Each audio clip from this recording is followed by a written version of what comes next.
Hello दोस्तों, welcome back in my YouTube channel engineering अड्डा। स्वागत है आपके अपने यूट्यूब चैनल में। आज हम सीखने वाले हैं इसी बढ़ती सीरीज में try run of above algorithm, यानी जो भी हम एल्गोरिदम लास्ट में वीडियो में सीखा था कि एल्गोरिदम कैसे डिजाइन करना है। मैंने एग्जांपल भी आपको समझाया था कि एल्गोरिदम क्या होता है और कैसे हमें डिजाइन करना चाहिए, उसकी क्या प्रॉपर्टीज होती है, ये सब चीजें हमने सीखी थी। तो अगर आपने लास्ट वीडियो नहीं देखा तो प्लीज उसको देख लीजिए, क्योंकि ये एक ऐसा सब्जेक्ट है अगर आपका कोई भी एक टॉपिक मिस होता है तो आपको नेक्स्ट टॉपिक समझने में आपको डिफिकल्टी फेस करनी पड़ेगी। तो प्लीज कोशिश करिए कि प्रीवियस वीडियो को आप प्रॉपर्ली वॉच करें, जिनको समझें। चलिए बढ़ते हैं आज के नया टॉपिक पे, जो कि हमारा बहुत ज्यादा इंपॉर्टेंट होने वाला है। टॉपिक है हमारा dry run of N algorithm. Basically जो ड्राई रन हम करते हैं एल्गोरिदम का, वो कैसे करते हैं। एग्जांपल के लिए हमने एक प्रोग्राम लिखा, एक हमने ड्राई रन लिखा। ड्राई रन का मतलब ये है कि हम एक स्पेसिफिक पर्टिकुलर प्रॉब्लम के लिए हमने एक एल्गोरिदम लिखा कि for example initialise the variable and declare the variable and ये पुट द दिस कंडीशन। जो भी हमें वहां पे लॉजिक लगाने हमने इंप्लीमेंट कर दिए, बट एक्चुअल में वो रन कैसे होता है हमें वो समझना है। तो यहां पर मैं आपको समझाता हूं। सबसे पहले आपको देखिए, मैं चीजों को वहां पे मैंने मेंशन कर रखा है, पहले इसको समझा देते हैं। हम यहाँ पे कंसीडर करेंगे एग्जांपल के फॉर्म में, एग्जांपल लेके समझेंगे। यहाँ पे मैंने n ले लिया है। n एक हमारे पास वेरिएबल है और n की वैल्यू हमने यहाँ पे असाइन करी है 58964। क्लियर? आई थिंक यहाँ पे कुछ लाइटनिंग का इशू है तो विजिबल नहीं है। आगे हम देखते हैं, initialise a variable DGC. DGC का मतलब है डिजिट काउंट। बेसिकली ये मैंने एक छोटा सा वेरिएबल ले लिया है डीजीसी, डिजिट काउंट। ठीक है, एक हमने वेरिएबल डिक्लेयर किया डिजिट काउंट, जिसको हमने शॉर्ट में डीजीसी लिख दिया है। DGC to 0 which will keep the incrementing DGC until n is not 0 and reduce by dividing by 10 in each step। यानी हम यहां पे क्या करेंगे, इस जो हमारे पास सीरीज निकल गई है उसके डिजिट्स को हम काउंट करने वाले हैं। बट कैसे? उसके प्रोसेस में हम जो n लेंगे, इसको मेन वेरिएबल n को हम 0 तक फाइंड आउट करेंगे और तब तक डिवाइड करेंगे जब तक कि हमें 0 नहीं मिल जाता। डिवाइड किससे करेंगे हम? यहाँ पर 10 से। तो चलिए इसको इटरेशन के फॉर्म में समझते हैं, स्टेप बाय स्टेप समझते हैं कि ये कैसे वर्क कर रहा है। तो यहाँ पे देखिए, हम आते हैं फर्स्ट इटरेशन पे। यहाँ पे हमने लिया n is not equal to 0। पहले हम ये फाइंड करेंगे n क्या 0 के इक्वल नहीं है। अगर नहीं है तो हम क्या करेंगे, इंक्रीमेंट करेंगे किसमें? डीजीसी में। डीजीसी हमारा क्या है, मैंने बताया डिजिट काउंट। तो जो इनिशियल हमारा डिजिट काउंट है, जब से हम अगर स्टार्टिंग करते हैं किसी भी वैल्यू की, तो हमेशा वो वैल्यू क्या होती है? 0। तो हमने यहाँ पे क्या कंसिडर कर लिया, क्योंकि हमारे पास कोई डीजीसी की स्पेसिफिक वैल्यू नहीं गिवन थी, तो हमने यहाँ पे 0 काउंट कर लिया। तो 0। अब इस फॉर्मूले के अकॉर्डिंग हमने क्या कहा कि DGC is equal to DGC plus 1। तो हमने यहाँ पे प्लस 1 ऐड कर दिया, इसकी वैल्यू कितनी हो गई? 1। अब अपने फॉर्मूले पे आते हैं, जो मैंने यहाँ पे लाइन लिखी है, रिड्यूस बाय डिवाइडिंग बाय 10। तो मैंने क्या किया, n is equal to n by 10 कर दिया। तो n की वैल्यू हमारे पास यहाँ पे क्या गिवन थी? 58964 डिवाइडेड बाय 10। जैसे ही मैंने इसको डिवाइड किया तो हमारे पास जो वैल्यू बच के आई, यहां पर ये वैल्यू, ये जो 10 है, ये रिड्यूस करेगा लास्ट वैल्यू को। ठीक है, तो इसने लास्ट वैल्यू को रिड्यूस कर दिया। लास्ट वैल्यू हमारे पास क्या थी यहाँ पे? 4। अभी हमारे पास कितना आया? 5896। सिमिलरली इस स्टेप को हम कंटिन्यूअस रिपीट करते जाएंगे जब तक कि हमें फाइनलाइज लास्ट वैल्यू नहीं मिल जाती। अब हम आते हैं सेकंड इटरेशन पे। यहां पर आप देख सकते हो लिखा हुआ है n is not equal to 0। Same procedure है, सारी चीजों को यहाँ पर रिपीट किया गया एज इट इज। ठीक है, जो भी यहाँ पे सब कुछ रिपीट किया गया। इंक्रीमेंट फिर मैंने किया, increment in DGC, DGC equal to DGC plus 1। अब यहाँ पे डीजीसी की वैल्यू हमारे पास फाइंड हो चुकी थी, कितनी? 1। तो इस बार हमने क्या पुट किया, डीजीसी 1 प्लस 1, यानी डीजीसी की वैल्यू कितनी हो गई? 2। तो यानी अब जो इसको वैल्यू को रिड्यूस करना है उसका साइज क्या है? 2।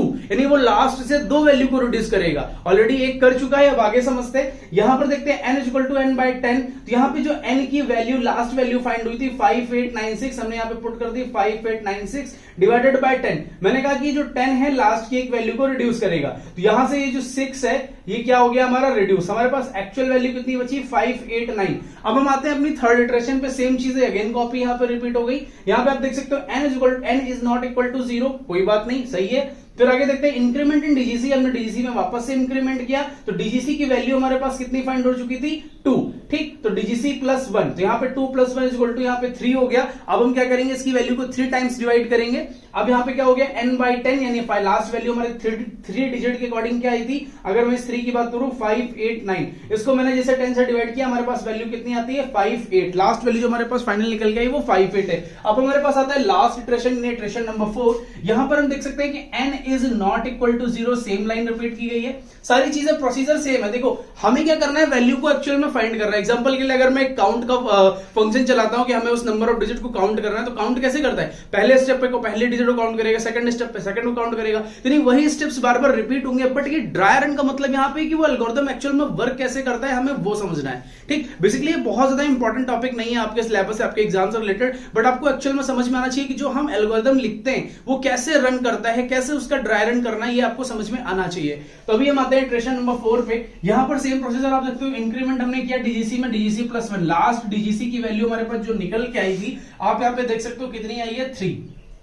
तो अब यहां पे मैंने क्या कर दिया, 3 प्लस 1 यहां पे हो गया 4, यानी अब लास्ट के 4 डिजिट के हिसाब से हम काउंट करेंगे। तो यहां पे n डिवाइडेड बाय 5, तो n की वैल्यू यहां पे कितनी निकल के आई थी, 58। तो यहां पे 58 डिवाइडेड बाय 10, यहां पे लास्ट वैल्यू फाइनल आंसर निकल के कितना आया है, 5। तो आई होप आपको चीजें यहां पे क्लैरिफाई हो गई होंगी। अभी यहां पे लिखा हुआ है now n become equal to 0, यानी n जो है वो इक्वल के 0 हो सकता है। Terminate any further operation return value of DGC, DGC मतलब डिजिट काउंट, क्लियर। तो देयरफॉर नंबर ऑफ डिजिट कितने पाया गया हमारे पास, 5। कैसे आप काउंट करते हैं, 1 2 3 4 5, यानी नंबर ऑफ डिजिट हमारे पास कितने निकल के आए हैं, 5। ये लास्ट, आप ये मत समझिएगा कि जो मैं एक्चुअल में क्या समझाना चाह रहा हूं, अगर आप ये सोच रहे हैं कि ये हम यहां पर इनसे देखेंगे, जो डीजीसी मतलब डिजिट काउंट, हमें इससे मतलब नहीं कि यहां पर क्या डिजिट लिखी हुई है, वो बस इनको काउंट कर रहा है कि नंबर ऑफ डिजिट कितनी है, कितनी बार इटरेशन हुआ, कितने ऑपरेशंस हमने किए कि हमें उस डिजिट लास्ट डिजिट तक पहुंचने के लिए। तो ये था हमारा डिजिट ऑफ काउंट। चलिए इसका एक छोटा सा प्रोग्राम भी देख लेते हैं, अगर आप रन करके देखना चाहते हैं इसके प्रोग्राम को भी लिख के समझ लेते हैं कि प्रोग्राम काम करेगा कैसे।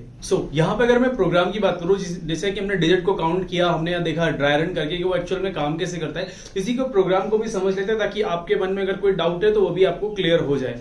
तो सिंपल सा आप देख सकते हैं, बेसिक सी लैंग्वेज के साथ मैंने सिंपल सा बहुत ही छोटा सा प्रोग्राम मैंने यहाँ पे यूटिलाइज किया है। सबसे पहले मैंने यहाँ पे क्या किया, एक एक लाइन का मतलब मैं आपको समझाऊंगा, ठीक है। तो यहाँ पे देख सकते हैं इंक्लूड stdio.h, यानी स्टैंडर्ड इनपुट आउटपुट को मैंने यहाँ पे क्या कर लिया है, इंक्लूड कर लिया है। उसके बाद यहाँ पे मैंने इंट मेन फंक्शन ले लिया है, ठीक है। मेन फंक्शन लेने के बाद करली ब्रेसेस ऑन किया, मैंने यहाँ पे लिखा है इंट n, यानी कैपिटल N नाम का एक ब्लैंक वेरिएबल ले लिया है, यानी मैंने इसके अंदर कोई वैल्यू असाइन नहीं करी, मैंने इसको ब्लैंक छोड़ दिया है। देन उसके बाद मैंने इंट डिजिट काउंट, एक और वेरिएबल इंटीजर टाइप का ले लिया है, जिसके अंदर मैंने यहाँ पे वैल्यू क्या असाइन करी है, 0, यानी 0 उसके अंदर असाइन कर दिया। देन उसके बाद मैं यूजर के सामने एक आउटपुट डिस्प्ले कराना चाहता हूं, इसलिए मैंने प्रिंटफ फंक्शन को यूज किया। यहाँ पे मैंने लिखा प्रिंटफ एंटर नंबर, यानी यूजर जो चाहे वो डायनेमिक, यानी रन टाइम मैंने कि यूजर डिफाइंड ये प्रोग्राम है, वो जो चाहे वो यूजर नंबर यहाँ पे दे सकता है, क्लियर। फिर इस यूजर जो नंबर एंटर करेगा उसको स्कैन करने के लिए या उसको स्टोर कराने के लिए हम यूजर से नंबर लेने के लिए हम क्या यूज करते हैं, आपको पता है, इनपुट लेने के लिए स्कैनफ यूज करते हैं। तो सिंपल हमने यहाँ पे स्कैनफ यूज किया, और आपको पता है कि जो इंटीजर डेटा टाइप है इसको मॉड्यूलरी %d से m% से हम यहाँ पे डिफाइन करते हैं, क्लियर। यानी %d हम यहाँ पे लगाते हैं किस चीज के लिए, इंटीजर डेटा टाइप सेट को स्कैन कराने के लिए। ये इसका एक फॉर्मेट स्पेसिफायर होता है किसका, इंटीजर का, ऑलरेडी मैं प्रीवियस वीडियो में डिटेल से बता चुका हूं। तो यहां पर देखते हैं %d कॉमा, अब ये वैल्यू जो हमने ली है यूजर से वो स्टोर कहां कराएंगे। यहां पे मैंने दो वेरिएबल लिए हैं, n और डिजिट काउंट। तो इस वैल्यू जो यूजर से हम लेंगे उसको किस में स्टोर कराएंगे, n में। तो जहां पर आपको स्टोर कराना है, कॉमा लगाने के बाद हम एंड लगाकर उसके स्पेस को स्पेसिफाई करते हैं कि जो यूजर से हम डेटा ले रहे हैं उसको स्टोर कहां कराना है, क्लियर। अभी हम यहां पे एक लूप यूज कर रहे हैं, वाइल लूप। वाइल का मतलब जब होता है, ठीक है, जब n, यहां पर ये अब इसका मतलब यहां पे है नॉट, ठीक है, इसको हम क्या बोलते हैं, नॉट, आगे क्या लगा हुआ है, इक्वल, यानी n not equal to 0 when, while जब n 0 के बराबर ना हो। कंडीशन समझ में आ रही, वाइल जब n नॉट इक्वल टू 0, यानी n जो है वो 0 के बराबर ना हो, तब उस केस में हमने यहां पे करली ब्रेसेस फिर से ऑन किए और एक नई कंडीशन पुट करी। उस कंडीशन में मैंने क्या कहा, n is equal to n divided by 10, यानी n की जो वैल्यू होगी उसको हम 10 से डिवाइड कर देंगे और वो वापस से स्टोर किसके अंदर हो रही है, n के अंदर, क्योंकि n के अंदर मैंने ये लॉजिक इंप्लीमेंट किया है, क्लियर। फिर अगला मैंने यहां दे दिया डिजिट काउंट प्लस प्लस। ये देखिए प्लस प्लस का मतलब भी समझना जरूरी है और +1 का भी मतलब समझना जरूरी है। कई बार हम प्रोग्राम लिखते हैं तो हमें कंफ्यूजन रहती है। देखिए यहां पर प्लस प्लस का मतलब है कि ये वैल्यू इंक्रीमेंट होती कंटिन्यूअस चली जाएगी, ठीक, अगर मैं यहाँ पे प्लस के साथ कोई स्पेसिफिक वैल्यू असाइन कर दूं तो वो उतनी वैल्यू को काउंट करेगा। क्लियर, इसीलिए यहाँ पे क्या लिखा हुआ है, प्लस प्लस, यानी जो डिजिट काउंट की वैल्यू है, प्लस का मतलब ऐड करेगा, प्लस का मतलब 1, हर बार 1 ऐड करता चला जाएगा। आई होप आपको चीजें क्लियर हो गई होंगी। अभी इस कंडीशन, इस लॉजिक को हमने यहाँ पे क्लोज कर दिया। क्लोज करने के बाद अब हमने यहाँ पे यूजर को फिर से एक मैसेज प्रिंट कराना है, यानी यूजर ने इनपुट दिया, वो स्कैन हो गया, स्कैन होने के बाद जो आउटपुट आएगा वो यूजर को डिस्प्ले कराने के लिए हमने फिर से प्रिंटफ फंक्शन लिया और यहां पर एक मैसेज मैंने पास किया, /n हमने इसलिए यूज किया ताकि जो हमारा मैसेज है, जो हमारा आउटपुट यूजर को दिखाना है, वो एक नई लाइन से आ सके, इसलिए हम /n यूज करते हैं। यहां पर लिखा /n the number of digits in an integer is, यानी जो नंबर ऑफ डिजिट्स है, यानी जो हम काउंट कर रहे हैं वो कितनी है, उनको डिस्प्ले कराने के लिए मैंने अभी बताया है कि इंटीजर का फॉर्मेट स्पेसिफायर क्या होता है, %d। तो यहां पे मैंने %d को कॉल कर लिया, यानी नंबर ऑफ डिजिट्स को काउंट करेगा। इस मैसेज को प्रिंट करने के बाद वो यहां पर आपके नंबर ऑफ डिजिट्स को प्रिंट कर देगा। क्लियर, अब ये तो मैंने काउंट कर दिया, यानी इसको क्लोज कर दिया। अब ये डिजिट काउंट क्या है, देखो जो वैल्यू हम प्रिंट करने के लिए ला रहे हैं वो वैल्यू स्टोर कहां है, हमें उस जगह से कॉल करना पड़ता है वैल्यू को। तो हम क्या प्रिंट करना चाह रहे हैं, डिजिट काउंट की वैल्यू, तो इसलिए मैंने यहां पे डिजिट काउंट को लिख दिया। देन उसके बाद यहां पर आप देख सकते हो हमने यहां पे इंट मेन लिया था, इस वजह से हमने क्या कर दिया, रिटर्न 0, और इसके बाद करली ब्रेसेस को क्लोज कर दिया। तो हमारा आउटपुट यहाँ पे, अगर आप इस प्रोग्राम को रन करेंगे तो आपको चीजें समझ में और अच्छे से आएंगी। आई होप आपको चीजें क्लैरिफाई हो गई होंगी। बढ़ते हैं अपने नेक्स्ट टॉपिक की तरफ, जो कि होने वाला है एल्गोरिथम एनालिसिस, यानी ये क्या होता है, कैसे करना है, ये सारी चीजों को हम समझने वाले हैं। तो अभी हम ये समझने वाले हैं कि एक एल्गोरिथम को हम एनालाइज कैसे करते हैं। अभी आगे नेक्स्ट लेक्चर में जो हम आपके डिटेल में आपके साथ डिस्कस करेंगे, वहां पर किन किन मोड में हम किसी भी एल्गोरिथम को एनालाइज करते हैं, उसकी क्या क्या सिचुएशंस होती हैं, उसके कौन कौन से केसेस होते हैं, जैसे कि average case, best case, worst case, ऐसे ही बहुत सारी चीजें हम सीखने वाले हैं। बट उससे पहले एकदम बेसिक, यानी ग्राउंड लेवल पे एक बेसिक आपका जो बेस है वो आपको क्लियर होना चाहिए कि एक्चुअल में जो एनालिसिस है, हम एल्गोरिथम का एनालिसिस कैसे करते हैं, वो आपको समझ में आना चाहिए। तो पहला यहाँ पे पॉइंट है efficiency of an algorithm. Basically efficiency क्या होती है, डेफिनेशन को हम बाद में डिस्कस करेंगे, बट उससे पहले एक नॉर्मल जनरल टर्म्स में आपको एफिशिएंसी का मतलब समझाते हैं। देखिए हमारे पास दो वर्ड है, पहला आपके पास है इफिशिएंट और दूसरा है एफिशिएंसी। ठीक है, इफिशिएंट और एफिशिएंसी में दो एग्जांपल ले लेता हूं। फॉर एग्जांपल मान लेते हैं हमारे पास दो पर्सन है, ए एंड बी। ठीक है, तो ए एंड बी, उन दोनों पर्सन से या दोनों स्टूडेंट से मैं ये कहता हूं कि प्लीज एक ग्लास वाटर ले आओ, यानी एक ग्लास पानी लाके मुझे दे दो। वो दोनों ही सक्षम है, दोनों ही कैपेबल हैं कि एक एक ग्लास पानी ला करके मुझे दे सकते हैं। क्लियर, मैं एक लेक्चर ले रहा हूं और मैंने दोनों स्टूडेंट से बोला कि आप जाकर के प्लीज एक एक ग्लास पानी ले आओ, उन दोनों को मैंने भेज दिया। जो ए था वो तुरंत गया और विद इन मिनट वो पानी ला करके मुझे दे दिया, ये भी इफिशियंट है। दूसरा पर्सन गया, जो बी वाला पर्सन था वो गया, उसने पूरे कैंपस का एक राउंड मारा, बाहर देखा, 4 फ्रेंडों से बात करी, वो विद इन 30 मिनट, यानी 30 मिनट के बाद या आफ्टर 30 मिनट वो मेरे पास आता है पानी लेकर के। तो ये दोनों लोग एफिशिएंट तो हैं, यानी पर्याप्त हैं, सक्षम हैं पानी लाने में, बट इफिशियंसी किसकी ज्यादा है, जहां पर हम मिनिमल इनपुट में मैक्सिमम आउटपुट देखते हैं। क्लियर, यानी उस पर्सन ने कम टाइम में अच्छी प्रोडक्टिविटी या अच्छा आउटपुट दिया, दूसरे पर्सन ने आउटपुट तो दिया बट जो टाइम है वो ज्यादा ले लिया।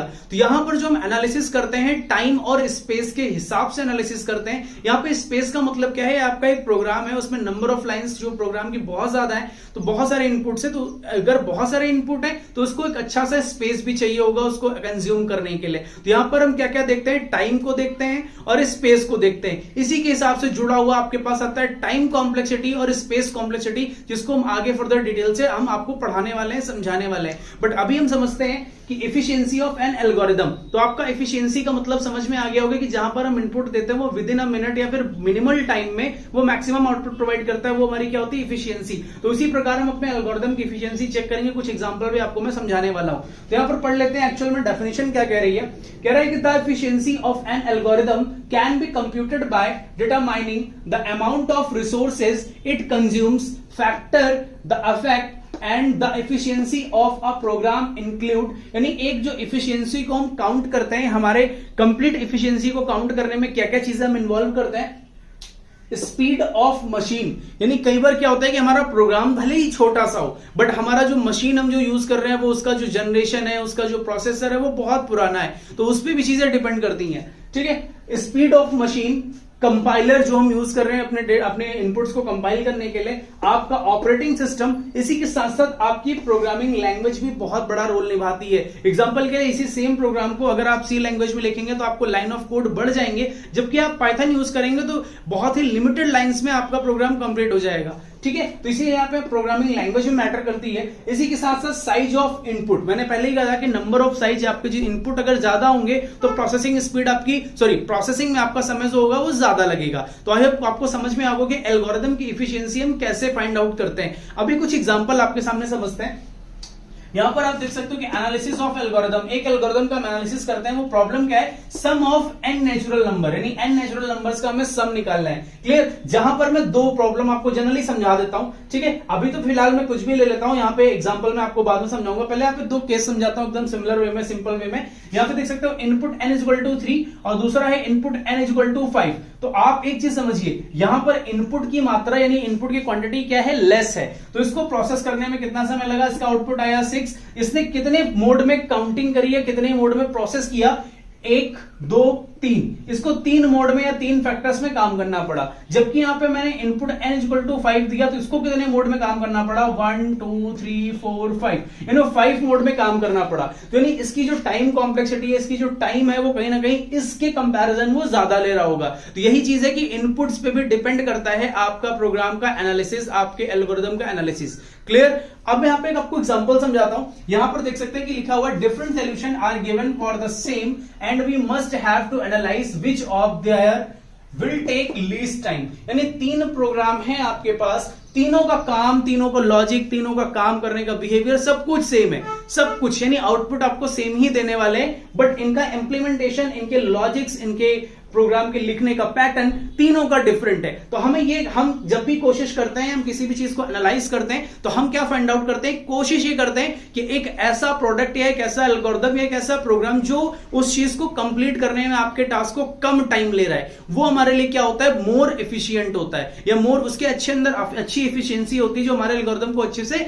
रन करा पाता है। तो यहां पे आप देख सकते हो, जैसे कि यहां पर मैंने नॉर्मल से एक फंक्शन ले लिया, फंक्शन 1, उसके अंदर रिटर्न कर दिया वैल्यू। सेकंड फंक्शन में मैंने एक फॉर लूप का इस्तेमाल कर लिया और सम के साथ आई को वैल्यू को ऐड करके मैंने प्रिंट कर दिया, रिटर्न कर दिया। सिमिलरली थर्ड वाली में आप देख सकते हो मैंने 2 फॉर लूप का यूज किया, यानी तीनों में हम काम को, सेम ही काम को कर रहे हैं। बट यहां पर क्या हो रहा है कि अगर मैं एफिशिएंसी की बात करूं कि बहुत अच्छा कौन सा होने वाला है, वो ये, क्यों, क्योंकि इसमें लाइन ऑफ कोड इनपुट्स बहुत कम होने वाले हैं, यानी उसको ट्रैवर्स करने में, प्रोग्राम को रीड करने में आपके सिस्टम, आपके मशीन, आपके कंपाइलर को बहुत ही कम समय लगने वाला है। तो इसकी जो टाइम की अगर हम बात करें तो ये बहुत ही लीस्ट टाइम लेने वाला है। तो आई होप आपको चीजें क्लियर हो गए होंगे। मिलते हैं अपने नेक्स्ट वीडियो में। नेक्स्ट वीडियो में हम डिस्कस करने वाले हैं कि किसने टाइप के केसेस होते हैं हमारे एल्गोरिथम में और उनका क्या रोल होता है। तो मिलते हैं नेक्स्ट वीडियो में, तब तक के लिए जय हिंद, जय भारत।